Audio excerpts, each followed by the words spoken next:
Hello all, welcome to Simple Max Magic Tamil. A man bought an old bicycle for rupees 1500. He spends rupees 500 on its repair and sells it for rupees 1800. Find the percentage of his loss.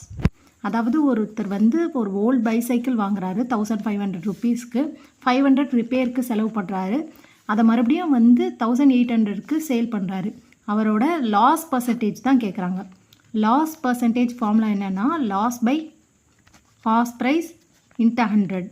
Loss formula என்னென்னா cost price minus selling price by cost price into 100. இப்போ cost price எங்கே என்னென்னா 1500 plus rupees 500 அவர் ரிப்பேருக்கு செலவு பண்ணதும் நம்ம சேர்த்துக்கணும். அதே மாதிரி selling price 1800 divided by cost price 2000 ஏன்னா 1500 ப்ளஸ் 500 இன்ட்டு 100. இப்போ 2000 மைனஸ் 1800 200 பை 2000 இன்ட்டு 100ன்னு வரும். 200 இப்போ 2000 கேன்சல் பண்ணால் நம்மளுக்கு 10 வரும். அதே மாதிரி 100 10ஆல் கேன்சல் பண்ணால் 10 வரும். அப்போ லாஸ் பர்சன்டேஜ் 10% தான் இதோட ஆன்சர். இந்த வீடியோ உங்களுக்கு பிடிச்சிருந்தா லைக் பண்ணுங்கள், ஷேர் பண்ணுங்கள், மறக்காமல் சப்ஸ்கிரைப் பண்ணுங்கள். Thank you so much.